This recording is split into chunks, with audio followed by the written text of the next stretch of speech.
Muy buenas hermanos, estamos nuevamente con este programa La Fe de los Primeros Cristianos que Dios nos está regalando para pues, que cada uno de nosotros se vaya formando. Pero como siempre, este programa es para bendición de cada uno de ustedes y no estoy solo, siempre tengo en compañía a nuestro hermano Jesús Mondragón. Bienvenido querido hermano, ¿cómo has estado? Muy bien, gracias a Dios. Un gusto saludarte nuevamente, Víctor. Saludar a nuestros hermanos es una bendición estar colaborando en este proyecto con todos ustedes. ¿Tú cómo has estado? Bueno, por la gracia de Dios hemos estado bien, el Señor siempre nos ha acompañado, ha sido de bendición este programa dimos inicio justamente este lunes recién pasado y el Señor se ha manifestado de muchas maneras, en la cual muchos hermanos han estado pendientes, algunos tuvieron algunas dudas, pero como les dijimos en esa ocasión, era un inicio de este caminar. Y vamos a conocer sobre muchos libros, sobre muchas cosas, y eso es justamente lo que vamos a hacer ahora. Hoy vamos a empezar este caminar justamente con uno de los primeros libros que nos trae una riqueza para cada uno de nosotros, que muchas veces desconocemos, que muchas veces dudamos, y esto nos vamos a ir dando cuenta justamente que esa pilar de los hermanos no católicos de solo la escritura se comienza a caer. ¿Por qué? Porque hoy vamos a hablar de uno de los escritos antes de que la Biblia, como el canon bíblico que conocemos hoy en día, existiera. Entonces, hoy vamos a hablar de algo que es conocido como la Didaché, pero voy a dejar a mi hermano Jesús que él nos va a contar el origen, la historia, el autor y algo otros detallitos más para ir profundizando sobre este tema. Muy bien, muchas gracias. Gracias, Víctor. Pues vamos a platicar un poquito sobre la Didaché. Estamos comenzando con este escrito, que es el más antiguo con el que contamos para el estudio de la patrística. Es tan antiguo que es contemporáneo o se escribió al mismo tiempo que el Nuevo Testamento. Al mismo tiempo que los apóstoles escribían sus evangelios, el apóstol Pablo escribía sus cartas, se escribía lo que es la Didaché o Didaché. El nombre es Enseñanza de los 12 Apóstoles. Así se le conoce, Didaché o Enseñanza de los 12 Apóstoles. El nombre completo es Enseñanza del Señor a las Naciones por medio de los 12 Apóstoles. Su composición está datada entre los años 50 a 90 después de Cristo, para que nos demos una idea o nos citemos en el espacio-tiempo. Nuestro Señor murió, tradicionalmente sabemos, en el año 30 a 33 de nuestra era. El apóstol San Juan, que fue el último apóstol en morir, fallece hacia alrededor del año 100. Entonces la composición de la Didaché data entre esos años, del 50 al 90 después de Cristo. Como término medio se menciona el año 70 de nuestra era. Es anterior incluso a los evangelios de Juan, el evangelio de Lucas y algunas cartas del apóstol Pablo. Si nosotros leemos la Didaché, vamos a notar de inmediato la influencia que tiene el evangelio de Mateo sobre este escrito. El autor es desconocido. Algunos hipotéticamente se lo han atribuido incluso al apóstol Bernabé, pero no sabemos con certeza quién es el autor de la Didaché. Tiene fuerte influencia, comentaba yo, con el evangelio de Mateo, cita varios textos. Toda la parte evangélica que menciona la Didaché la reconocemos inmediatamente que procede del evangelio de Mateo. A lo largo de la historia, o más bien al principio de la historia del cristianismo, este escrito era muy conocido entre los primeros cristianos, entre los cristianos primitivos. Tan es así que es citado o mencionado por varios de ellos. Una de ellas, un escrito muy importante que lo cita, es la famosa epístola de Bernabé, que data de fines del siglo I, alrededor del año 90, está fechada.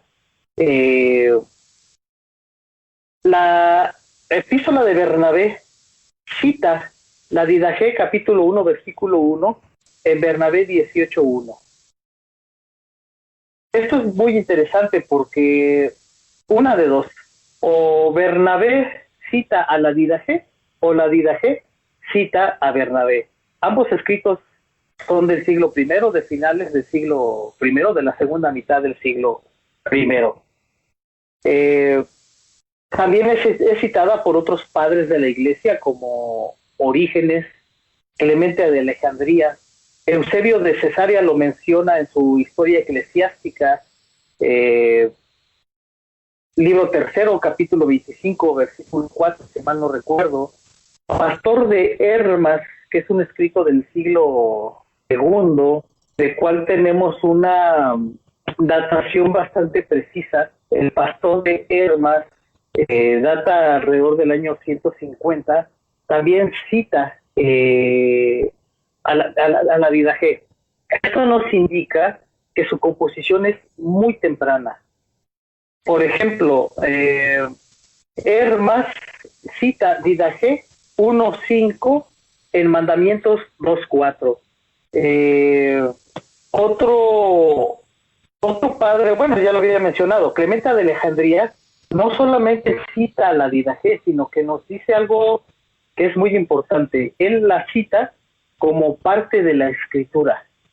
Esto nos indica lo que otros padres apostólicos nos han dicho a través de sus escritos, que la Didache en un principio formaba parte de las escrituras. Recordemos que el canon bíblico todavía no había sido definido, no había sido formado.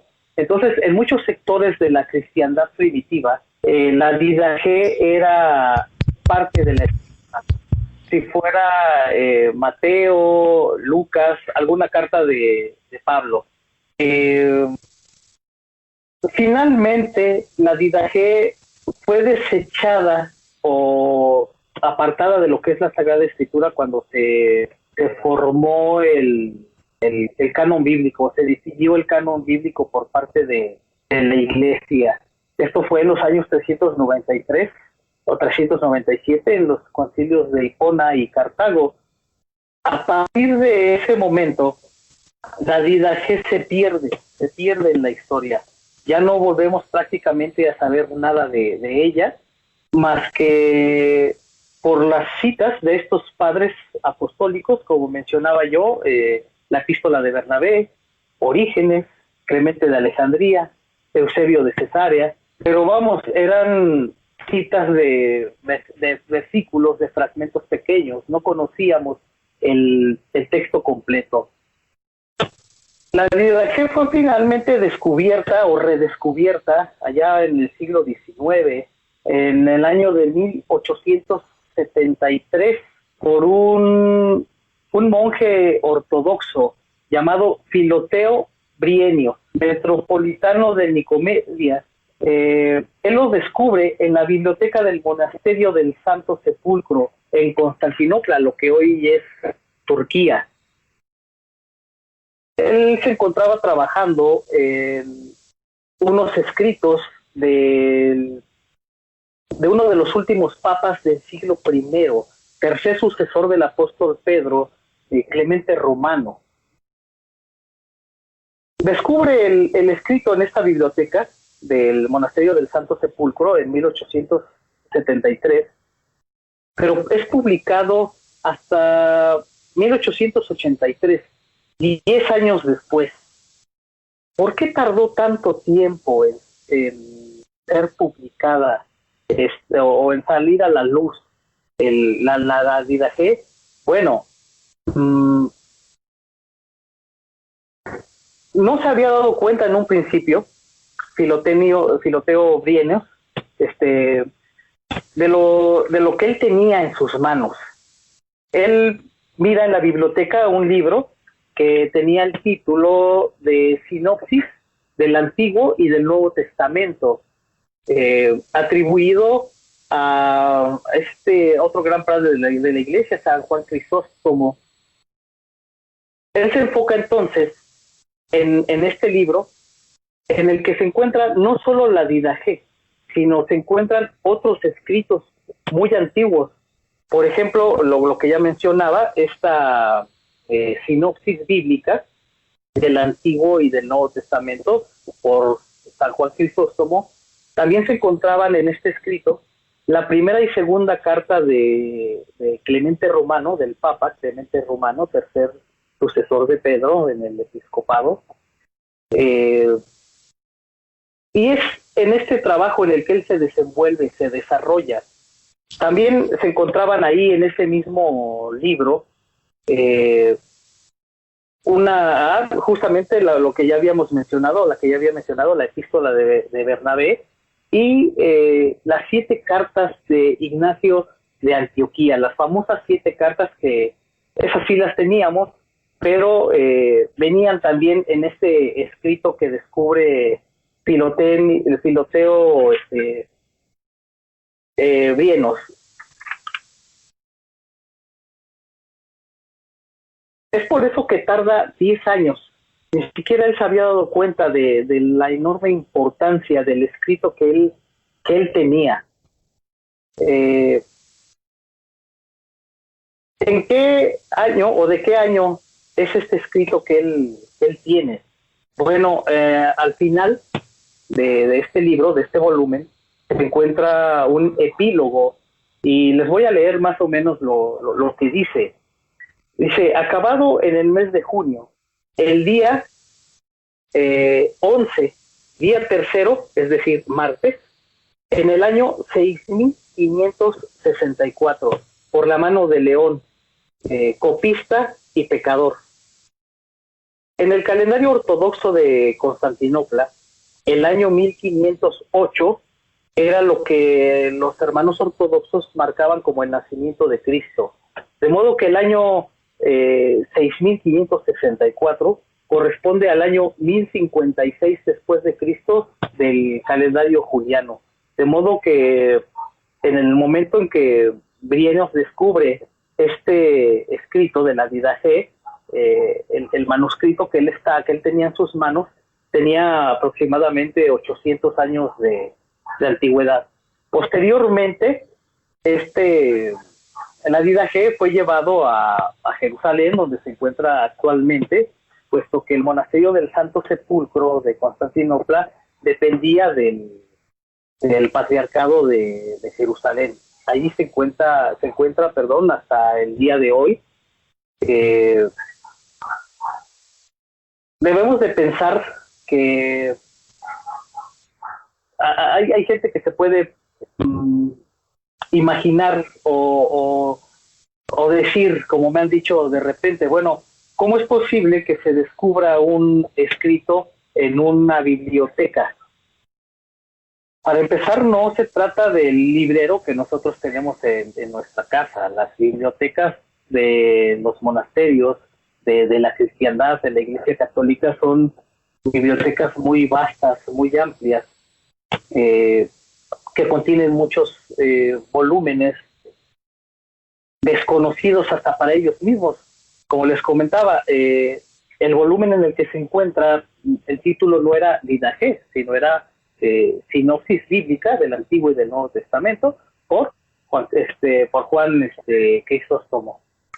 De modo que era este título o este escrito de poca importancia, por eso jamás les había llamado la atención a otros estudiosos, hasta que a este hombre se le ocurrió abrirlo, estudiarlo en el tema que a él le interesaba, que eran justamente las 2 cartas de Clemente Romano, y es hasta algunos años después cuando él cae en la cuenta de la importancia de lo que tenía en sus manos.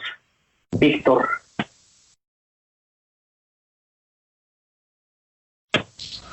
Bueno, qué importante es lo que acabamos de descubrir. Un libro que se pierde y luego vuelve a aparecer. O sea, ¿por qué vuelve a aparecer este libro? Es trascendental para nosotros. ¿Por qué?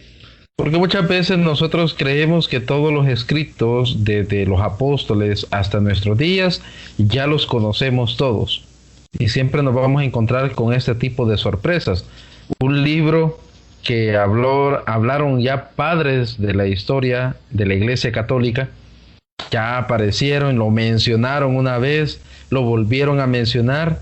No sabemos qué sucedió para que el libro se pierde dentro de la historia, porque realmente el libro se pierde dentro de la historia y se pierde de una manera que es sorprendente. Se pierde dentro de una biblioteca porque se considera en una primera instancia un libro o un escrito de poca importancia, me imagino que en todos los ámbitos. Porque si fuera en algún ámbito, siempre un manual lo va a buscar a la biblioteca y lo retoma y ve qué bonito y a partir de ahí justamente podemos volver a tomar. Pero viene y cuando ya van a dar cuenta cuando veamos el largo del texto, porque el largo no es ni tan grande como para decir me voy a llevar días leyéndolo. Alguien que tenga un poco de lectura asidua, en una tarde lo lee completamente, en una tarde lo disfruta y una tarde lo va a ir teniendo una noción básica. ¿Por qué digo una noción básica? Porque tiene tantos temas que podemos ir abarcando. Esos temas justamente es lo que hoy vamos a tratar en este pequeño punto, que es qué es el contenido catequético que tiene esta didaje. Primeramente nos va a hablar de normas morales. Esas normas morales son aquellas que nos enseñan cómo debemos de comportarnos en la vida diaria, pero también en la vida espiritual. Tristemente, algunos de nosotros hemos optado por llevar una doble vida. Tenemos la vida espiritual en la cual nosotros nos comportamos muy bien, nos comportamos que prácticamente tenemos aureola y alitas y somos un pan de Dios prácticamente. Pero en el trabajo no me vayan a decir nada porque entonces comienzo a sacar garras, comienzo a sacar absolutamente todo.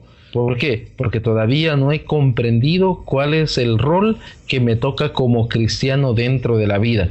Este pequeño documento, vamos a llamarle pequeño, no por la importancia que tiene, sino por la brevedad del texto que es, porque estamos hablando de 10, 12 páginas, dependiendo el tipo de letra con que nosotros podamos irlo revisando. Entonces, tenemos esas normas morales que nos va a decir cómo tenemos que comportarnos, nos va a decir que no es el cristiano aquel que solo en la iglesia cumple todos los mandamientos de Dios, sino que en todos los ámbitos tenemos que comportarnos. A eso se refieren las normas morales que este documento, la didaje, menciona. Pero también tenemos normas litúrgicas.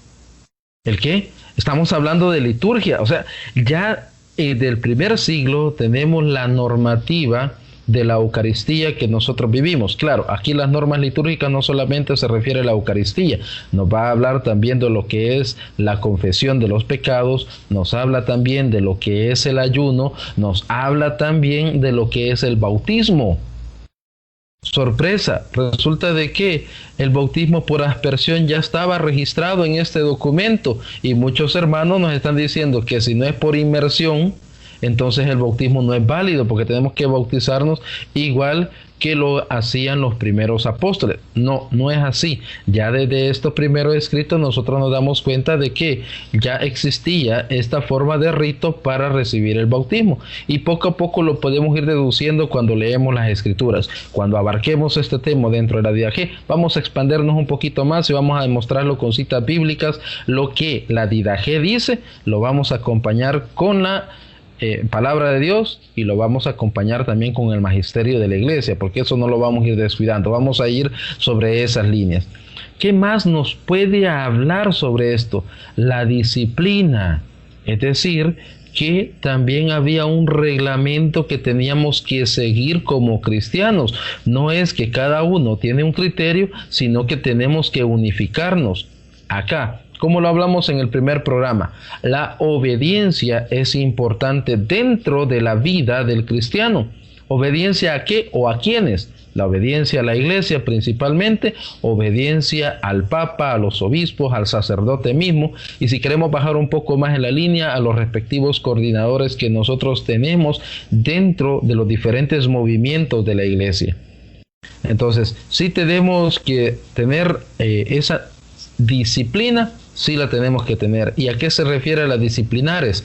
Justamente a que cuando había un infringimiento del comportamiento tanto moral como litúrgico, tenía que haber una consecuencia de esto. Y nos hace unas pequeñas enumeraciones de lo que se acompañaba en esa época. Eso lo habla la Didache también, tenemos eso. Entonces, muchos andamos preocupados diciendo, ¿por qué tenemos que seguir lo que algunos hombres han pensado? No, es que no lo ha pensado el hombre directamente, sino que ha sido el Espíritu Santo que se ha permitido manifestar justamente en cada uno de estos aspectos. Hemos visto hoy durante la pandemia que hay muchos que están en este momento discutiendo si el Papa tiene razón, si los obispos tienen razón, que por qué han cerrado los templos. Pues ellos tienen una razón de hacer y nosotros tenemos que acatar justamente esa normativa que nos han dictado nuestras autoridades. Y desde el inicio de la historia cristiana ya tenemos registro de este tipo de comportamiento. ¿Qué más tenemos acá? Tenemos la guía de conducta, la oración y la vida de los cristianos. Es prácticamente el resumen de los 3 puntos anteriores que he mencionado. Eso quiere decir que nosotros tenemos que tener una conducta de vida que nosotros tenemos que hacer. Esa conducta nos tiene que llevar a cada uno de nosotros a entender de que el Señor se manifiesta de una u otra manera. No tenemos que descuidar nuestra fe. Nuestra fe está basada en toda esta documentación que hoy hemos podido apreciar, así a grandes rasgos. No vamos a profundizar en este día porque simplemente queremos comenzar a despertar esa curiosidad por conocer los documentos de la iglesia. Esto realmente, cuando nosotros lo estudiamos a la luz del magisterio de la iglesia de hoy en día, nos vamos a dar cuenta que no hay contradicción en ningún punto. ¿Por qué? Porque la iglesia desde el siglo I, desde nuestro Señor Jesucristo hasta el día de hoy, sigue guiada por el Espíritu Santo, y por eso no hay contradicción en lo que la iglesia nos enseña y lo que la iglesia nos ordena a nosotros hacer.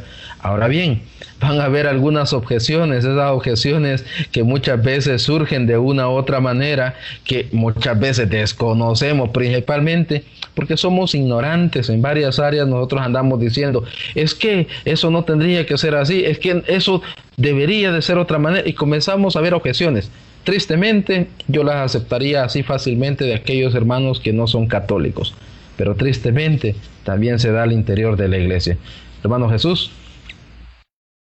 Es muy cierto, en ese sentido la Didache es de una importancia enorme, porque constituye el primer catecismo de lo que es la Iglesia Católica, que, como tú bien mencionabas, contiene normas litúrgicas, morales, doctrinales. Aunque es un escrito muy pequeño, es muy rico y muy completo en su contenido. Es por eso que en un momento dado ha desatado el rechazo de ciertos sectores, ¿no? Justamente por eso, porque la gente no entiende, se han quedado con una, yo digo muchas veces, una falacia de decir solo la Biblia, solo la Escritura, pero la Biblia por sí sola no se interpreta.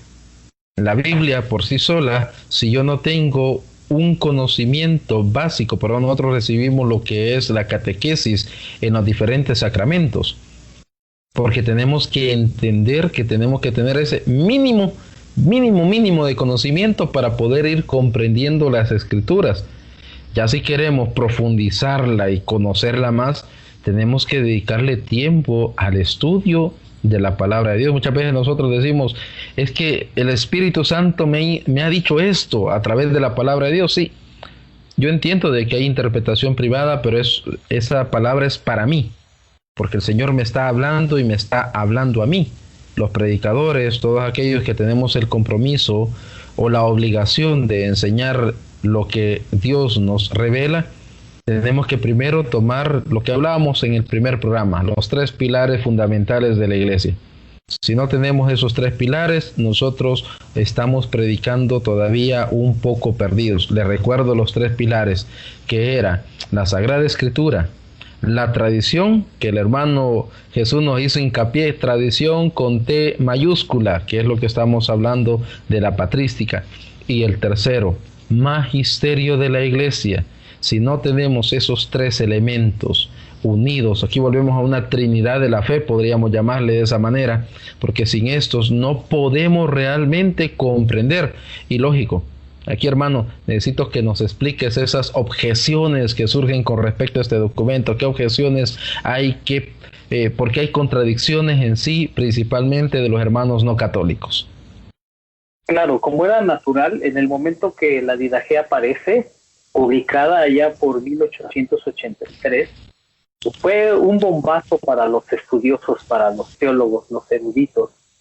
De inmediato se desató la polémica. El descubrimiento de un nuevo documento siempre es un fenómeno mediático. Uno de ellos, uno de los teólogos más reconocidos protestantes de aquella época, Adolf von Harnack, luterano, escribió en 1884 un escrito, un estudio sobre la Didache, en el cual él aceptaba como verdadero este escrito, como plenamente conectado con los padres de la Iglesia y lo que es la predicación apostólica. Hubo también detractores. Tenemos, por ejemplo, al anglicano Joseph Robinson, que en 1912 igual escribe un estudio para rechazar la autenticidad de la Didache. ¿Cuál era, por ejemplo, principalmente una de las objeciones que estos estudiosos pusieron en un principio en duda o en tela de juicio la autenticidad de este descubrimiento? Bueno, la famosa doctrina de los 2 caminos. Se decía que, como esa doctrina aparecía, por ejemplo, en el escrito de Hermes Romano, el pastor, se pensaba que en realidad la Didache era un escrito más tardío, del siglo II o III, que había tomado la doctrina de los 2 caminos, probablemente de este escrito o de alguna fuente tercera. Simplemente por prejuicio no se aceptaba en este sector de académicos que esta doctrina de los 2 caminos pudiera existir antes. Pero ¿cuál es la sorpresa? De que allá por el año de 1948 se descubren los famosos rollos del Mar Muerto, los escritos de Qumran, en el cual vemos que la doctrina de los 2 caminos ya era conocida. ¿Y cuál es la diferencia? ¿O por qué Qumran, los rollos de Qumran hacen la diferencia? Bueno, pues porque son escritos de antes de Cristo, que van desde el siglo IV al siglo I antes de Cristo, de modo que estos escritos de Qumran, los rollos del Mar Muerto, anteriores en varios siglos a lo que es la misma Didache, anteriores a la época cristiana, ya conocían en el pueblo de Israel esta doctrina de los 2 caminos, de modo que esa objeción, que en un momento dado era la principal, fue echada por tierra por este enorme descubrimiento, que es el descubrimiento del siglo, los famosos rollos del Mar Muerto.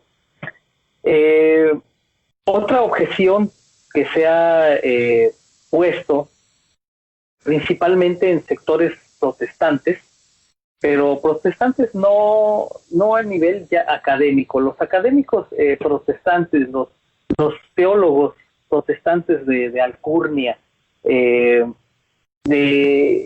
que debaten estos temas ya a nivel más alto, a un nivel académico, aceptan hoy en día por unanimidad la Didache como un documento genuino de la segunda mitad del siglo primero. Pero entre el protestante de la calle, el protestante común, el protestante con el que nosotros nos cruzamos todos los días, la gran mayoría de ellos no acepta la Didache precisamente, o como habíamos mencionado también, por prejuicio. ¿Por qué? Porque es un escrito demasiado católico. Entonces eso a ellos inmediatamente les choca, les hace corto. Entonces, sin siquiera estudiar el documento, informarse sobre él, el rechazo es inmediato. Y una de las objeciones con las que me he encontrado es, bueno, qué conveniente que se encuentra este escrito, no como Qumran, no es un descubrimiento arqueológico de unas cuevas, de una excavación, sino que se encuentra en una biblioteca. Entonces, ese es también otro argumento que ellos esgrimen para rechazar este escrito, ¿no? Te dicen, qué casualidad que este libro estaba ahí escondido en esa biblioteca. Bueno, les decía yo hace un ratito, ¿no? Esas bibliotecas no son el librero que tenemos en nuestra casa, son bibliotecas muy vastas, muy antiguas, y les voy a poner una analogía para aquellas personas que nos gusta la lectura. Vemos libros y lo compramos este libro, compramos aquel, y los vamos almacenando en nuestra pequeña biblioteca, en el librero de nuestra casa, en nuestro estudio, y muchas veces no alcanzamos a leer, o no nos alcanza la vida para leer todos los libros que tenemos. Me refiero a las personas que nos gusta el estudio, que nos gusta leer. Hay veces que ni nos acordamos de los libros que tenemos de ahí guardados, o simplemente los pasamos por alto, aunque en un momento dado el título nos llamó la atención y adquirimos este libro o nos lo regalaron, lo vemos y nos lo saltamos, leemos otros libros. Pueden pasar años y entonces sí tenemos humor, tomamos ese libro, ese escrito, y resulta que era un libro maravilloso, un libro que nos emociona, que nos enriquece, y fue un descubrimiento que tenemos en nuestra propia casa. Entonces imaginemos eso a un nivel más grande, a un nivel macro. Para darnos una idea, la Biblioteca Vaticana, el famoso Archivo Secreto Vaticano, la Biblioteca del Vaticano, cuenta con más de 80 kilómetros de estanterías de libros. La propia Iglesia Católica no tiene ni idea de todo lo que hay ahí. Literalmente son millones de documentos, millones de manuscritos, de libros.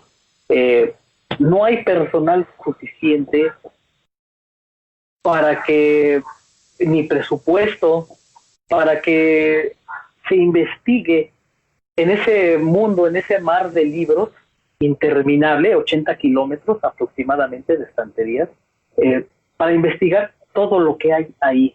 Sería una tarea colosal y diariamente, todos los años, se descubren en las bibliotecas del Vaticano libros escritos antiguos, descubrimientos nuevos. Sin embargo, ¿cómo podemos nosotros refutar este argumento de que no se descubrió en una excavación arqueológica, sino en una librería, en una biblioteca? 14 años antes del descubrimiento de Filoteo Brienio, en 1873, que es cuando él descubre, 14 años antes, en 1859, un famoso erudito protestante, el conde Constantin von Tischendorf, descubrió también en una biblioteca de un monasterio ortodoxo al pie del monte Sinaí. Él descubre, así lo manejan hoy, el famoso Códice Sinaítico. El ejemplar más antiguo de la Biblia antes de este descubrimiento que era conocido era el famoso Códice Vaticano, que como su nombre lo dice está en el poder de la Iglesia Católica, en la Biblioteca Vaticana, y era el ejemplar más antiguo de la Biblia que se conocía y que establecía una conexión directa entre la verdadera Iglesia y la Sagrada Escritura. De modo que allá por el siglo XIX, de esa época en la que estamos hablando, para el mundo protestante era muy importante establecer esa conexión entre la Iglesia protestante y la Sagrada Escritura, que sí tenía la Iglesia Católica, pero que ellos no tenían. Es por eso que este hombre, el conde Konstantin von Tischendorf, se dedica a buscar en las bibliotecas de la cristiandad ortodoxa, católica, en los monasterios de Europa, de Asia, escritos antiguos, escritos bíblicos. Una pregunta surge de inmediato. Si el protestantismo asegura ser la verdadera iglesia de Cristo y que ellos vienen desde Cristo mismo y desde la época apostólica, ¿por qué ellos no tienen sus propias bibliotecas? ¿Por qué van a buscar a nuestras bibliotecas? Ese es un paréntesis. Bueno, en este año de 1859, Tischendorf descubre el famoso Códice Sinaítico, que hoy es muy aceptado por todo el mundo protestante, a todos los niveles, a nivel académico, a nivel más bajo, a nivel calle. ¿Por qué lo aceptan? Porque lo descubre un protestante y porque se trata de un escrito de la Biblia Septuaginta. Entonces, como todos sabemos, ningún protestante rechaza lo que es la Sagrada Escritura. Entonces, ya por prejuicio, ellos aceptan como verdadero este escrito que es el Códice Sinaítico. Y a este hombre, Konstantin von Tischendorf, se le considera en el mundo protestante como un héroe. Es el hombre que estableció esa conexión con la Sagrada Escritura y el mundo protestante. Sin embargo, lo que ellos curiosamente ocultan es que el conde Konstantin von Tischendorf no descubrió absolutamente nada. Él se robó ese escrito de la biblioteca del monasterio del monte Sinaí. Tal vez el Códice Sinaítico era desconocido para el mundo occidental, pero no era desconocido para los orientales.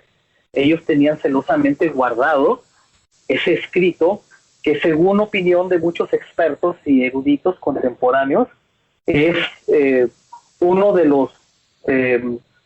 las 50 versiones que el emperador Constantino mandó realizar a Eusebio de Cesarea, una vez que la Iglesia define o comienza a definir el canon bíblico.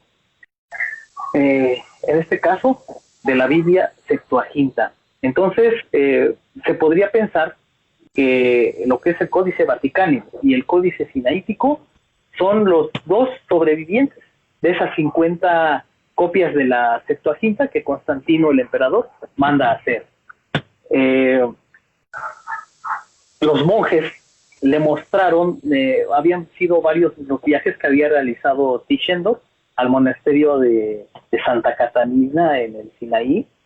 Ya se había llevado algunos documentos de ahí, pero en ese año, 1859, es el gran descubrimiento de él, supuestamente, en el que los monjes le muestran el Códice Sinaítico, y él se los pide prestados.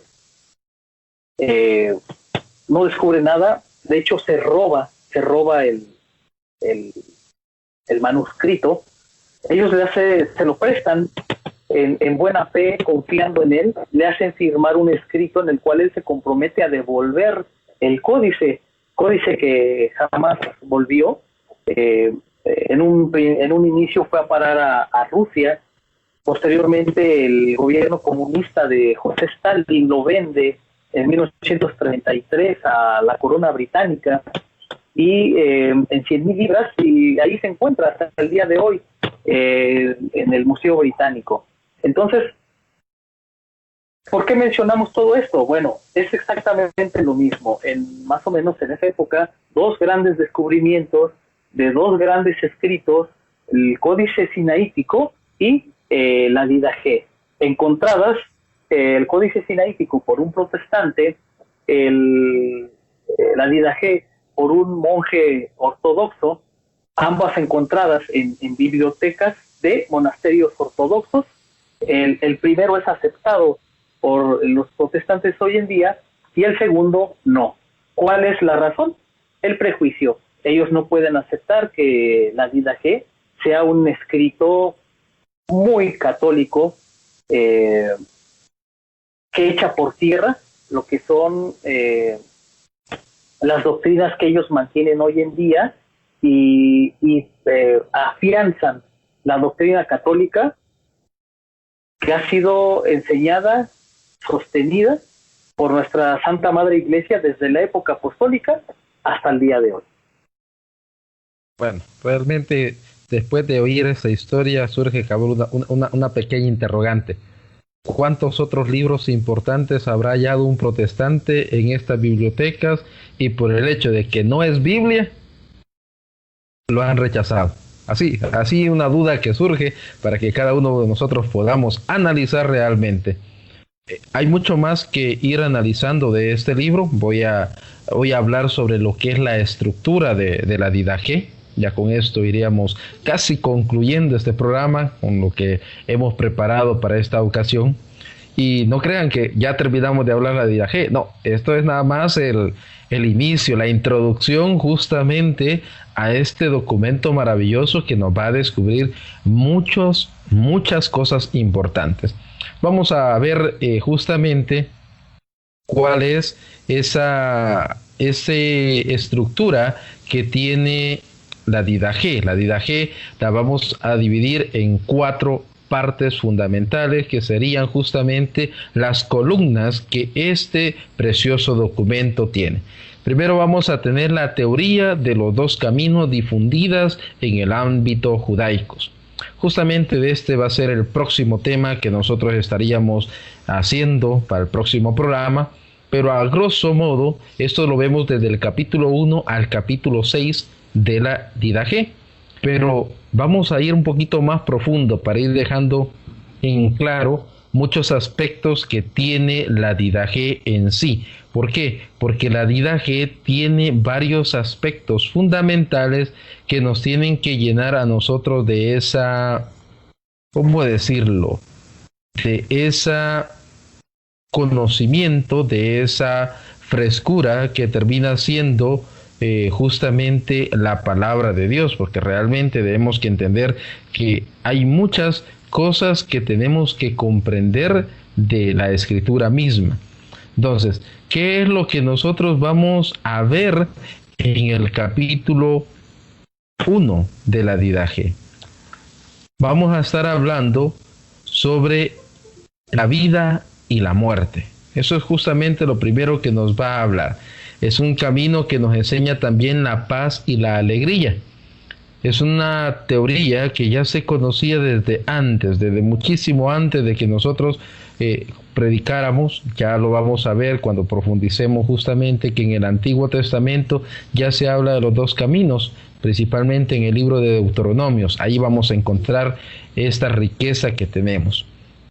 Luego, en el capítulo 2, están relacionados con los mandamientos del Señor. No matarás, no calumniarás, no tener palabra falsa, es decir, la verdad en todo momento. Eso es lo que nos va a abarcar justamente el capítulo 2. El capítulo 3 nos va a estar hablando de que hay que huir del mal, de la ira, de la envidia, de la fornicación, de todo aquello que pueda ensuciar nuestra alma, que no nos permita estar en ese, ¿cómo podría decirlo?, en esa armonía, en la gracia de Dios que nosotros tenemos que vivir continuamente. En el capítulo 4 implica el vivir con los buenos, al honrar, al anunciar la verdad, respetar los bienes, educar de la mano a los hijos, odiar la hipocresía. Este capítulo nos habla principalmente de cómo tenemos que vivir en comunidad, porque muchas veces hoy vemos un hijo se porta mal y decimos, no es mío, y ahí dejamos de que la comunidad completa se vaya corrompiendo si lo basamos en ese aspecto.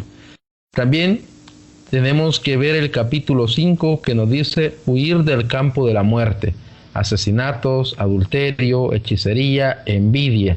Aquí vamos a hablar un tema delicado para muchos, que incluso habla del aborto, que no tenemos que estar siguiendo esa línea. Acá este documento ya lo toca.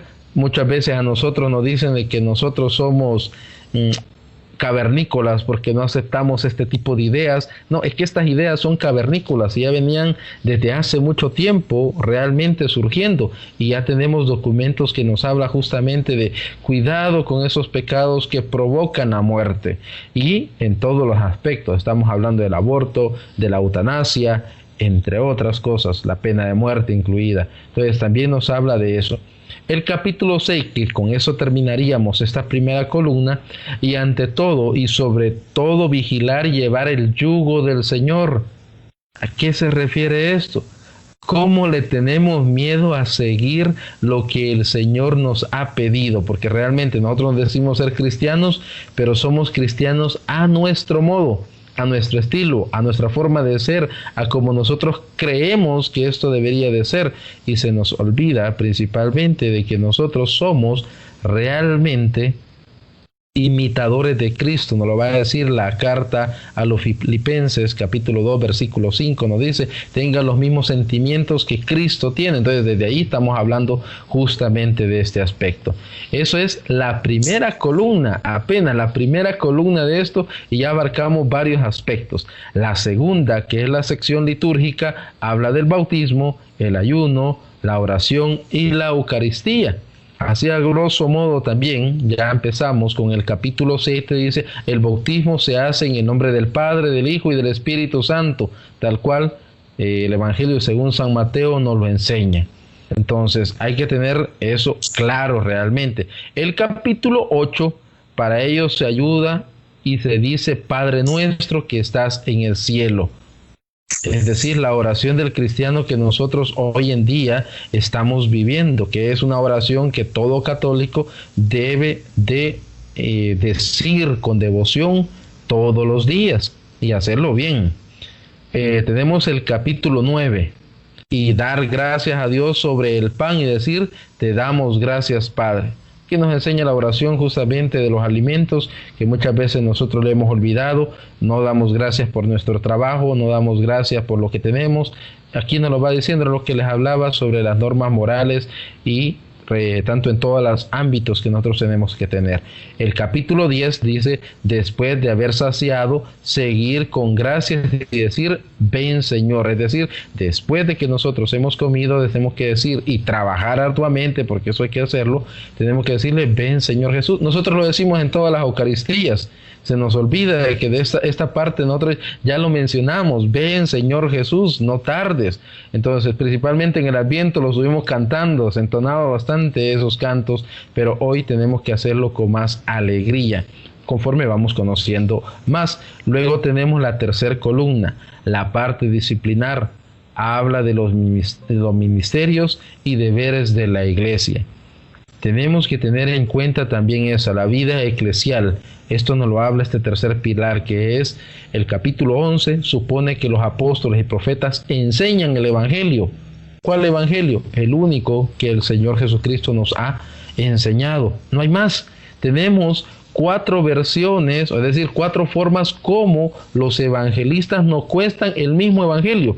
No podemos decir que son 4 evangelios, son 4 evangelistas que nos cuentan el único evangelio que hay, que es el que el Señor Jesús nos enseña a cada uno de nosotros. Luego tenemos el capítulo 12, practicar la hospitalidad con los peregrinos y el trabajador fiel. Nosotros tenemos que tener eso en cuenta, nos hemos descuidado y hoy principalmente nosotros nos preocupamos más por nuestras cosas. Es el egoísmo mismo que el hombre está viviendo. Ya no nos preocupamos por los demás, y el peregrino que vemos muchas veces, veámoslo en detalles pequeños. Hay veces que vemos un extranjero que anda en nuestros pueblos que no sabe cómo llegar a un X lugar y no le decimos la dirección porque tenemos prisa. y dejamos que esa persona se extravíe muchas veces. Estoy hablando de algo bien pequeño, de algo simple realmente, pero se nos olvida muchas veces. El capítulo 13 nos habla, exige dar pan a los profetas y doctores que iluminan en la comunidad. Aquí como nos hemos olvidado de los sacerdotes, principalmente hoy durante la pandemia. Ellos no tienen un ingreso fijo que ellos puedan tener. Ellos dependen de la poca ofrenda que muchas veces nosotros damos. Hay que ser sinceros. Nosotros damos una poca ofrenda y no nos ponemos a pensar que ellos tienen que pagar la electricidad del templo, el agua del templo y otro montón de servicios del templo. Pero hay que recordar que este sacerdote come y muchas veces de eso no nos preocupamos. Ahí les dejo ya una pequeña inquietud, que si pueden invitar a un sacerdote a comer, háganlo. Les aseguro que va a estar feliz porque ellos también necesitan ese momento especial con nosotros. El capítulo 14 nos habla de la reunión dominical. Es necesaria para ofrecer la plegaria a Dios. Nos habla justamente de la Eucaristía que nosotros tenemos que ir. Es para que nosotros crezcamos y nos edifiquemos en la fe. Para eso sirve principalmente esa Eucaristía, pero primordialmente es para alimentarnos del cuerpo y la sangre de nuestro Señor Jesucristo, estando en gracia de Dios, es decir, haber recibido también lo que es la confesión, la absolución de nuestros pecados a través del sacerdote, este sacramento tan hermoso. El capítulo 15 nos habla, ahí los obispos y diáconos ofrecen su ministerio y corrigen a los hermanos. Aquí justamente nos vuelve a hablar de cuál es el papel fundamental de los obispos, cuál es el papel fundamental de los diáconos y también cómo ellos son los correctores de cada uno de nosotros, es decir, ellos son los que nos guían en nuestra vida para que nosotros podamos realmente vivir lo que el Evangelio nos invita a vivir, porque muchas veces no lo estamos viviendo. Como última columna, la conclusión escatológica. Hay esta palabra que muchas veces nosotros no entendemos y confundimos con cosas fuera de lugar realmente. Muchas veces estamos confundidos con lo que estamos. Todo ello, eso lo habla en el capítulo 16, nos ayuda a la espera de la venida del Señor con vigilancia y amor, evitando a los corruptores de las ovejas, que son lobos ante la prueba, y el Señor castigará el mal y los resucitará y verán al Señor. Justamente lo que hemos estado hablando es que tenemos que nosotros vivir con alegría y nuestro evangelio, nuestra forma en la cual estamos clamando muchas veces, ven Señor Jesús. Ese es el final escatológico que tiene este documento hermoso. Estamos hablando de, uno dice 16 capítulos. No, si los capítulos son la tercera parte de una página, que la media página, el más grande de todos los capítulos, pero dejan una enseñanza profunda, una enseñanza que a nosotros nos tiene que llenar de esperanza, porque realmente nosotros nos falta conocer mucho de nuestra fe, porque realmente no conocemos nuestra fe, desconocemos nuestra fe totalmente, y nuestra fe se tiene que basar en esta enseñanza. Esta es justamente la enseñanza o la doctrina de lo que es nuestra fe. En el programa anterior los invitamos a los hermanos que no han visto. En el programa anterior nuestro hermano Jesús nos explicaba qué significaba justamente esta palabra, didache o didache. Nos decía que era la doctrina. Ahí es justamente la doctrina. Cuando la confunden nuestros hermanos no católicos con la tradición, quitan la tradición y ponen doctrina. Entonces justamente esto es doctrina que nos enseña la iglesia. Lo dijo muy clara nuestro hermano Jesús. Esto es el primer catecismo de la Iglesia Católica, así le podríamos llamar. ¿Por qué? Porque es un resumen de nuestra vida como seguidores de Cristo, como seguidores del Señor. Realmente a nosotros nos falta mucho que conocer, mucho que profundizar sobre lo que es la Escritura. Los invitamos a que esto lo sigamos, este programa lo sigamos conociendo, nos sigamos enamorando. La fe de los primeros cristianos nos va a enseñar cómo debemos de vivir realmente nuestra vida. Porque muchas veces nosotros creemos que estamos siendo buenos cristianos porque estamos siguiendo, incluso, disculpen lo que voy a decir, porque vemos que el culto protestante tiene más avivamiento, entre comillas, nuestra fe es deficiente. No, todo lo contrario. Nosotros tenemos a Cristo vivo en la Eucaristía. Lo vamos a ver en la Didaché, lo vamos a ver con las escrituras conforme vayamos profundizando. ¿Por qué? Vuelvo a repetir, vamos a ir en este camino de conocimiento, vamos a ir siempre de la par lo que es el documento que estamos analizando, que en este caso es la Didaché. Lo vamos a poner a la luz de la escritura, a ver qué es lo que la escritura dice, a ver si hay algo que está contradiciendo lo que es la fe, y lo vamos también a exponer al magisterio de la iglesia. Eso lo vamos a estar haciendo para conocer y profundizar. ¿Algo más que nos quieras agregar, hermano Jesús, antes de despedirnos? Que se animen a leer la Didaché, no lean su Biblia únicamente, que la Biblia sea nuestra principal lectura, pero anímense a estudiar, a leer los escritos de los padres apostólicos. La Didaché no nos lleva más de 20 minutos leerla, y créanme que se van a sorprender de encontrar en ese escrito tan antiguo las mismas doctrinas tan actuales que hoy nos enseña la Iglesia Católica. Muchas gracias por acompañarnos y que Dios los bendiga. Bueno, mis queridos hermanos, queda abierta esa invitación para que ustedes nos acompañen en el próximo programa, que el Señor nos va a guiar y nos va a fortalecer. Mi nombre es Aparicio Linares, ha sido un gusto estar nuevamente con ustedes, pidiéndole al Señor que nos guíe y nos proteja en este caminar. Bendiciones a todos y nos vemos en el próximo programa.